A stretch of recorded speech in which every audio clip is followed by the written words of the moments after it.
మేమెన్నడూ ప్రభుత్వ భూమి జోలికి పోలేదు, ప్రభుత్వానికి ప్రజలకు నష్టమయ్యే ఒక్క రూపాయి పని కూడా మేము చేయలేదు.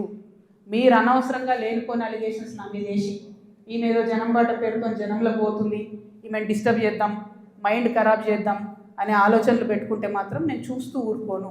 ఇవాళ జవాబు ఎందుకు ఇస్తున్నా అంటే నేను మీలాగా వెన్ను చూపించి పారిపోయే వ్యక్తిని కాదు. నా మీద వచ్చిన అలిగేషన్కి అవుట్ రైట్గా సమాధానం చెప్పే వ్యక్తిని. నా జాగృతి కార్యకర్తలందరికీ కూడా, తెలంగాణ ప్రజలందరికీ కూడా నేను క్లారిటీగా చెప్తున్నాను. 10 ఏళ్ళ బీఆర్ఎస్ పాలనలో నాకు ఏ దాంతో కూడా సంబంధం లేదు. నన్ను నిజామాబాద్ వరకు పరిమితం చేసిండ్రు. 5 ఏళ్ళే నేను యాక్చువల్గా ఉన్నది పవర్లో. ఆ 5 ఏళ్ళు ఎంపీగా ఉన్నప్పుడు ఢిల్లీ, నిజామాబాద్, హైదరాబాద్. నా మొత్తం ట్విట్టర్ చూసుకోండి, నా క్యాలెండర్ చూసుకోండి. ఇప్పుడు ఎట్లయితే జనం బాట పేరు పెట్టుకొని ప్రతిరోజు తిరుగుతున్నానో అప్పుడు కూడా నేను మన ఊరు మన ఎంపీ పేరుతో నిరంతరం ప్రజల మధ్యలో ఉన్నా. పైరవేలు చేసుకోలే నేను ఎప్పుడు. నేను చాలా గర్వంగా ఫీల్ అయినా. నేను తెలంగాణ నుండి మొదటి ఎంపీగా పార్లమెంట్కి పోయినా. కొట్లాడుతుంటే మీ పిచ్చిలేసినట్టు గంటలు గంటలు ఒరుతుంటే మీ పార్లమెంట్లో ఎంత ఫైట్ చేసినాం స్టేట్ కోసం. మీరేమో మేము ఆడ ఢిల్లీలో కొట్లాడుతుంటే ఇక్కడ ఏసీ ఆఫీస్లా ఉండి పందికొక్కుల్లాగా కేసీఆర్ గారు నీడనే ఏరి ప్రజల సొమ్ము తిన్నది కాకుండా ఉల్టా నా మీద వెకిలి ప్రయత్నాలు వేస్తే మాత్రం ఒక్కొక్కరిది కాళ్ళు ఇరగొడతా చెప్తున్నాను. నాకు ఇట్లాంటి భాష మాట్లాడడం ఇష్టం ఉండదు. ఇవాళ మాట్లాడక తప్పని పరిస్థితి అవుతుంది. లేనిపోని అంటగట్టకండి. 10 ఏళ్లలో ఎన్నడూ ఎవరు గవర్నమెంట్లో నా భర్త పేరు వినలేదు. ఇవాళ మీరు ఆయన మీద అలిగేషన్ చేస్తున్నారు. ఆయన ఫోన్ ట్యాప్ చేస్తారు, సిగ్గుండాలి. ఇంటర్లో ఫోన్ ట్యాప్ చేస్తారు, ఇటువంటి వెధవ ప్రచారాలు చేస్తారు. ఇంకా కళ్ళు చల్లబడతలేవా మీకు?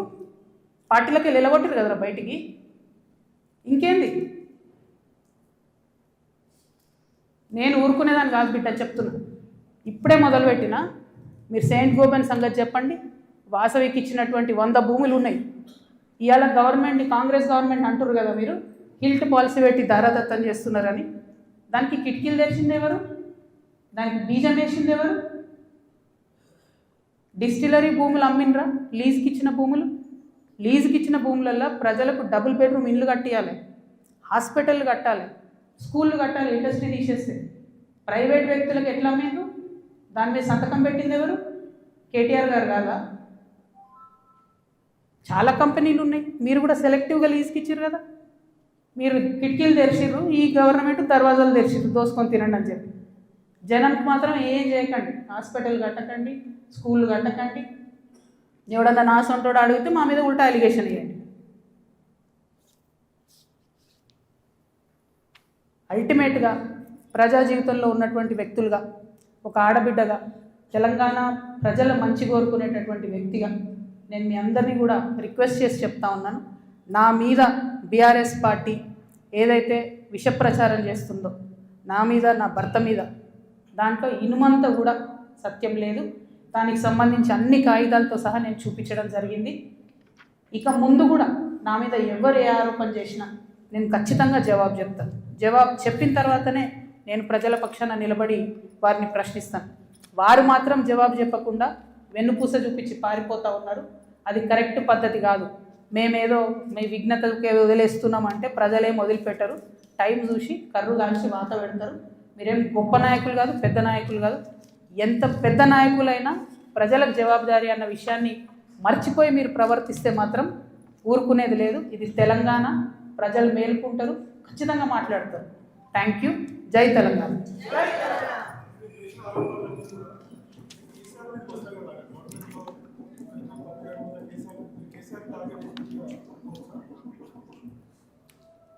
చూడు బ్రదర్, చాలా మిస్టేక్స్ జరిగినాయి బీఆర్ఎస్ గవర్నమెంట్లో. ఆ విషయాలన్నీ ఇప్పుడు నేను జనం బాటలో తిరుగుతుంటే ప్రజలు వచ్చి నాకు చెప్పేటటువంటి దాంతో, వాళ్ళు ఇస్తున్నటువంటి విజ్ఞప్తులతోనే అర్థమవుతుంది. నేను మళ్ళీ చెప్తున్నా, ఎంత పెద్ద నాయకుడైనా ప్రజలకే జవాబుదారి. 100కి 100% ప్రభుత్వం నుండి లీజుకి ఇచ్చినటువంటి ఇండస్ట్రియల్ ల్యాండ్స్ సెలెక్టివ్గా వ్యాపారవేత్తల కోసం బీఆర్ఎస్ గవర్నమెంట్లో సంతకాలు పెట్టి మరి ఆనాడే ప్రైవేట్ వ్యక్తులకు దారాదత్తం చేశారు. ఆ సంతకాలు పెట్టింది ఎవరు, పెట్టించడం వెనుకుందెవరు, అది time has to decide. Congress government ఏంది, చాలా ఆరోపణలు చేస్తున్నారు. రేవంత్ రెడ్డి గారు అయితే చాలా ఏమంటారు, రేపు పొద్దుగాలనే నేను వీళ్ళందరినీ జైలు వేస్తా అన్నట్టు ఏదో బీఆర్ఎస్ అంతా అవినీతిమయమని చిత్రీకరించి వచ్చారు. ఆయన ఎక్కడ ఏం చేయట్లేదు. ఎందుకు చేయట్లేదు? బీఆర్ఎస్ వాళ్ళు వేసినటువంటి దొంగదారులను కాంగ్రెస్ రహదారులుగా మారుస్తుంది. వాళ్ళు ఎవరైతే ప్రైవేట్ వ్యక్తులకు ఇచ్చిరో మళ్ళీ అదే కంపెనీలతో వీళ్ళు అండర్స్టాండింగ్ పెట్టుకుంటారు, వాళ్ళతో మాట్లాడతారు.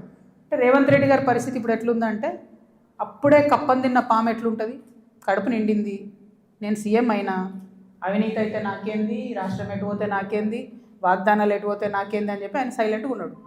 ఆయనకి ఈ బీఆర్ఎస్ పార్టీలో జరిగినటువంటి వ్యాపార లావాదేవీలకి అవుట్ రైట్గా సంబంధం ఉంది కాబట్టి వాళ్ళు సైలెంట్గా ఉంటారు. So let time decide. ఎప్పుడన్నా ఎవరైనా ఎంక్వైరీ చేస్తే డిసైడ్ అయితే చూద్దాం.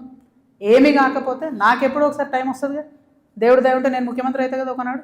ఆనాడు మాత్రం 2014 తెలంగాణ వచ్చినప్పటి నుండి ఇప్పటి వరకు అన్ని అన్యాయాల మీద నేను మాత్రం ఆరాధిస్తాను. ఎందుకంటే ఎవరు వచ్చి బయటకు వచ్చి మాట్లాడినా వాళ్ళని దబాయించాలి, వాళ్ళ మీద ఒక కేసు వేయాలి, వారిని ఏదో అనాలి, బురద జల్లాలి అని అంటే కుదరదు. నేను అట్లా ఊరుకునే వ్యక్తిని కాదు.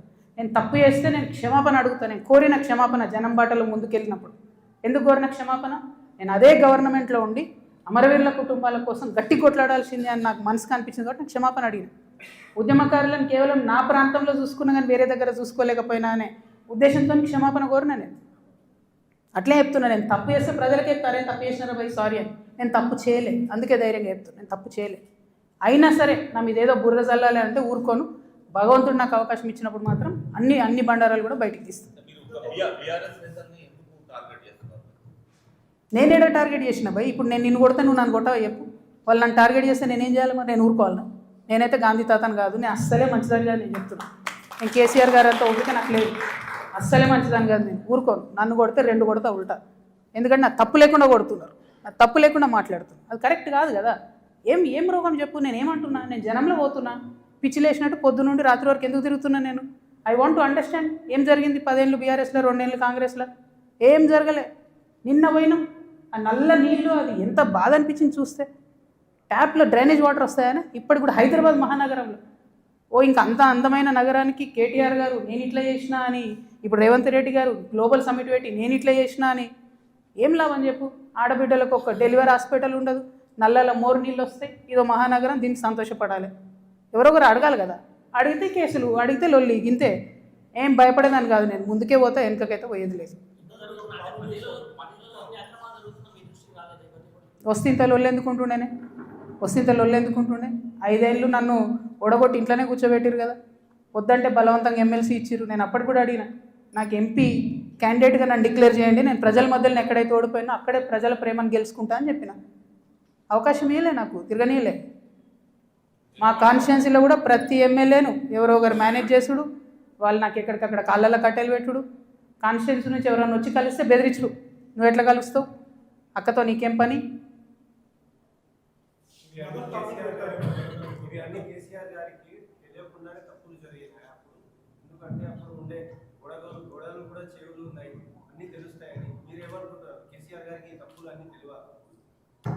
నేనేమంటున్నా బ్రదర్, కేసీఆర్ గారికి తెలుసా తెలియదా కేసీఆర్ గారు చెప్పాలి. ఇప్పుడు వీళ్ళందరూ ఏంటంటే మేమందరం చాలా పెద్దవాళ్ళము, కవిత మా మీద ఆరోపణలు చేస్తే కూడా మేము రిప్లై అయిపోయినా ప్రజలు చూస్తలేరు అనుకుంటారు. విఘ్నత అని హరీష్ రావు గారు అట్లే అంటారు. కేటీఆర్ గారు ఆయన ఎప్పుడు చెప్తాడో నాకు తెలియదు, నాకు సంబంధం లేదు. నేను కంపెనీ పేర్లతో సహా చెప్తా. ఎవరెవరి కంపెనీలకు లీజ్ ల్యాండ్స్కి అవుట్ రైట్గా చేంజ్ ఆఫ్ ల్యాండ్ యూజ్ చేసి కన్వర్షన్ చేసి ఎవరికి ఇచ్చినో నేను చెప్తాను. సంతకాలు ఎవరు పెట్టిరా లేదా వాళ్ళు చెప్పాలి ప్రజలకు. చెప్తే షూర్ సంతోషం. ట్రాన్స్పరెన్సీ కదా ప్రజలు కోరుకునేది.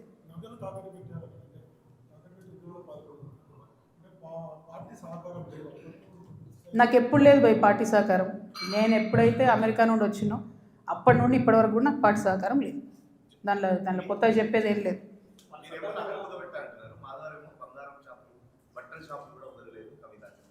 ఆయన పాపం ఆయన వాడుకుంటుర్రే. ఆయన వెనుకో గుంటనక్కు ఉంది, ఆ గుంటనక్క ఆయన రెచ్చగొట్టి వాడుకుంటుంది.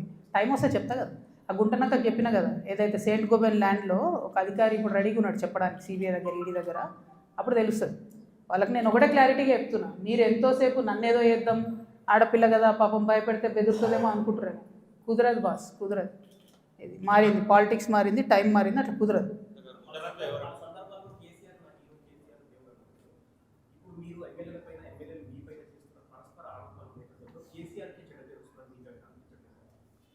నేను ఒక మాట చెప్తాబ్బా, మనది ఎట్లాంటి భూమి?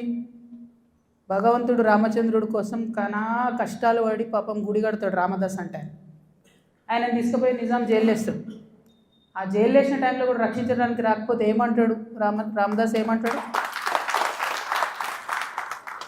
మనది ఎట్లాంటి భూమి? పోతన లాంటి గొప్ప కవి రాజు వచ్చి అంకితం ఏమంటే కూడా ఇయ్యడు. మనది ఎట్లాంటి భూమి? సాకలైలమ్మ లాంటి మామూలు మహిళ నాలాగానే ఏం లేదు, ఎవరు సపోర్ట్ లేరు, నిలబడి గుత్ప పట్టుకొని కొట్లాడింది. నేను అంతే, ఆ స్పిరిట్ ఉంది, అదే వేస్తా. ఎవరేమనుకుంటారు ఏమనుకుంటారు నైసిటీస్ లేవు. ఎందుకంటే లైన్ వాళ్ళు దాటిరు, నేను దాటలేదు. ఏది పడితే అది మాట్లాడుతూ ఊరుకుంటా. ఏమన్నాడే నా భర్త, మీరు ఎప్పుడన్నా విన్నారా? అధికారంలో ఉన్న 10 ఏళ్ళు మీరంతా కూడా రిపోర్టర్లే కదా, ఎప్పుడన్నా విన్నారా? ఆయన పేరు విన్నారా? ఏదైనా పైరవీలు విన్నారా? ఏం లేకుండా అది అన్యాయం కదా, టూ మచ్. ఊరుకోం ఇంకా, మస్తు అయిపోయింది. Thank you. జై తెలంగాణ.